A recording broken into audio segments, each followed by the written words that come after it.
Hello and welcome to this Dr. Frost Maths video on Key Stage 5, the gradient function and differentiating x to the power of n. Now hopefully you're already familiar with the concept of gradient. If we had a straight line, let's say y equals to 3x plus 2, then the gradient of this line is 3. So any point I pick on this line, the gradient will always be equal to 3 because the gradient is not changing, it's a straight line. However, if I was to have a curve, so let's just say we had y is equal to x squared, then the gradient changes wherever you are on the curve. Now, you may remember, say at GCSE, that to find the gradient of a curve at a particular point, you draw the tangent at that point, and then we could do, say, the change in y over the change in x using 2 points on that tangent. So let's just say the x value here was 2. Then the gradient of this tangent happens to be 4 at that particular point. And if I was to pick another point, say here, where x is minus 3, and did the tangent again, then it turns out that the gradient at that point would be minus 6. Now you might be able to spot that the gradient is double whatever the x value is. So if the x value was 2, the gradient is 4. If the x value is minus 3, the gradient was minus 6. That would also mean if the x value was 0 here, the gradient would be double 0, which is 0, which makes sense because you can see that the tangent to the curve at this point is flat. So the gradient would indeed be 0 when x is equal to 0. And the notation we use to write the gradient when we have a curve is dy over dx. That sort of looks similar to change in y over change in x when we find the gradient in the normal way. And that d there actually means an infinitesimally small change in, but don't worry too much about that at the moment. And we can see, well, the gradient was double whatever the x value is, so we can have the expression 2x to say that the gradient will be twice whatever the x value is. We can see it's not enough to have a single number that represents the gradient. We have to have an expression in terms of x in order to define what the gradient is as we consider different values of x on that curve.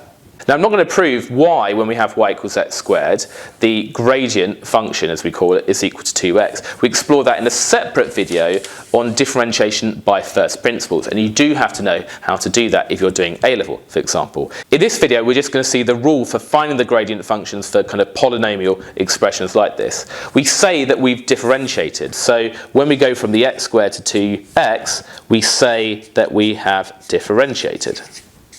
And this is known as the derivative of that. But when we refer to the dy over dx, that's called the gradient function, because it's a function of x that allows us to work out the gradient of the curve.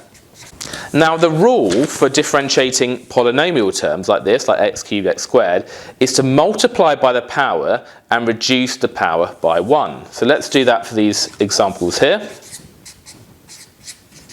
To find the gradient function, we multiply this by the power, so 3x to the power of, and we reduce the power by 1, so it becomes 2. So we have 3x squared. And we can see that works with this as well. If we times by that power there, we get 2x to the power of 1, because we reduce the power by 1. And indeed, that is 2x to the power of 1. Let's do these other ones. Y is equal to x to the 5. The gradient function is, well, times by the power, times by 5, x to the power of reduced to the power by 1, x to the 4. See, y equals 5x. Now, if I ask this to you, like when you're younger, say at GCSE, what the gradient of this is, you would immediately say, oh, the gradient is 5. So that's what we should be getting. Now, if I put a little cheeky 1 there, then we times by the power, so we times the 5 by the 1, which is 5, and we reduce the power by 1. So now it's x to the power of 0. Now, x to the power of 0, anything to the power of 0 we know is 1, so we just get 5. So we do indeed get what we expect. What about d? Y is equal to 6x to the 7. The gradient function is times by the power, so that 6 gets multiplied by the 7 is 42, and reduce the power by 1, x to the power of 6. And then e, if we have the sum or difference of terms and we differentiate it, we can just separately differentiate each of these individual terms. It doesn't work for other things. We can't use it for a product of two terms. We can't just differentiate each of the things in the product. We have to use something called the product rule for that, which we'll cover in the second year of your A-level if you're doing A-level. So let's separately differentiate each of these terms. dy over dx is, the 2 gets multiplied by the 6, so it's 12x to the reducer power by 1. We know that when we have, say, 7x or anything x, we just basically drop the x, so it just becomes 7.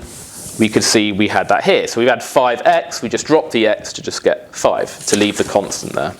And then minus 2, if you differentiate any constant, it just disappears. Because if I, for example, drew y equals minus 2, we know that's just a horizontal line, isn't it? And we can see the gradient of that's going to be 0. So any constant on its own without any x just gets wiped out, and we're left with that.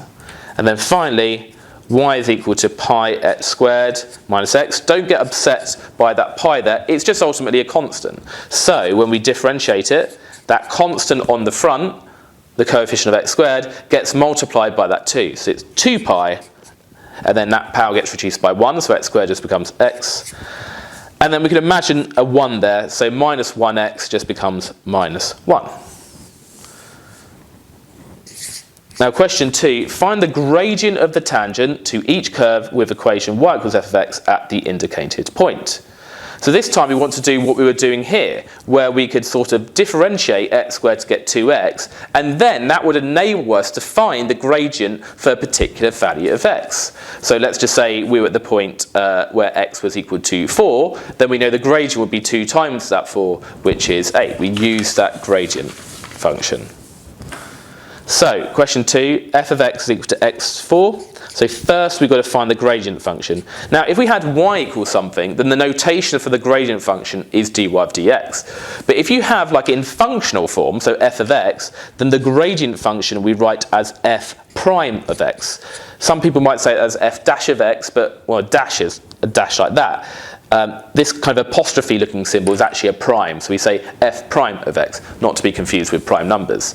So we differentiate, times by the power, reduce the power by 1, so it's 4x cubed.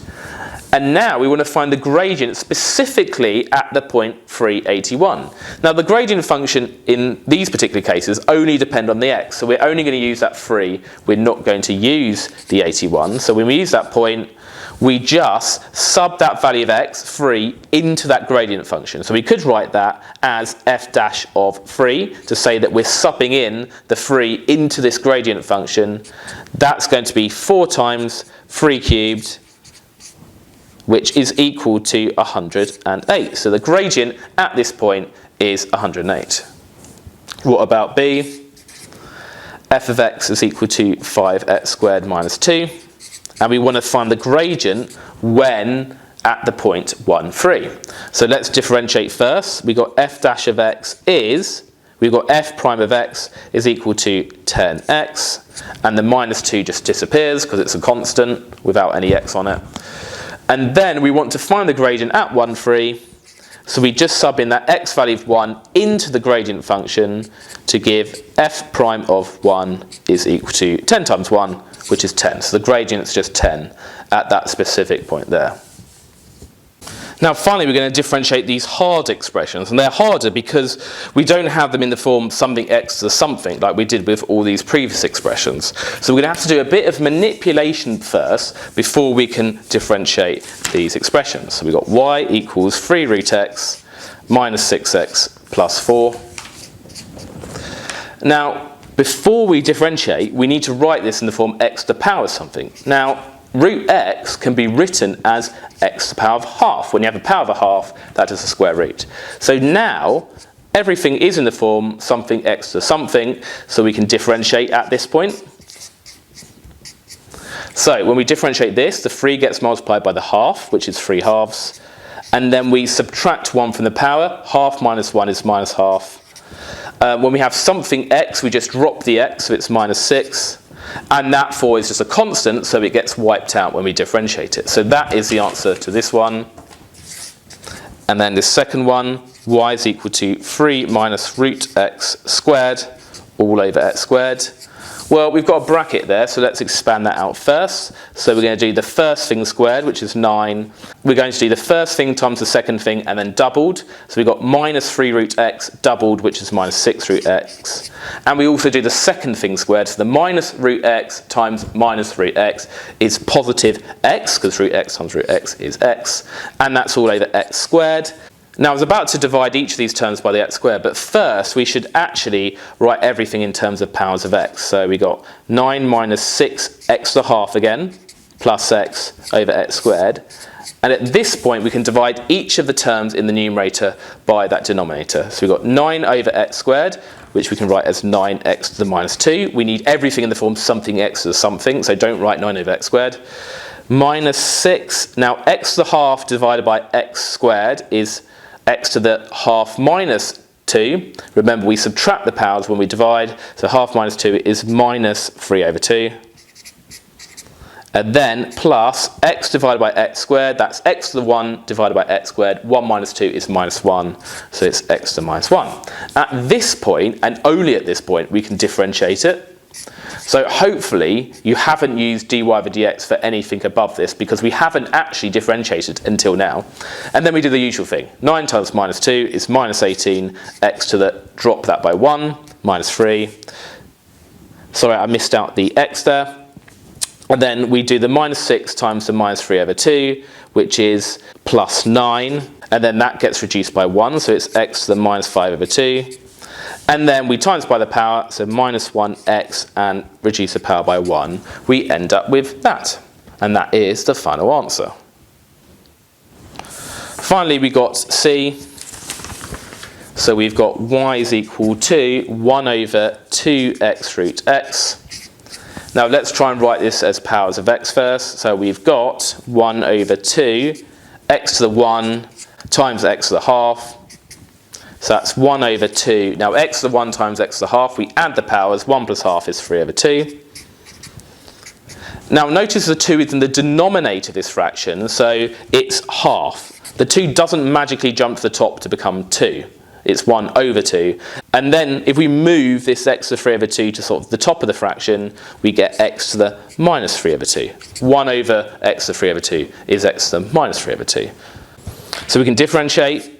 We multiply the half by minus 3 over 2, which is minus 3 over 4, and then reduce the power by 1. So if we do minus 3 over 2 and we subtract 2 over 2, which is 1, then that becomes minus 5 over 2. And we are finished.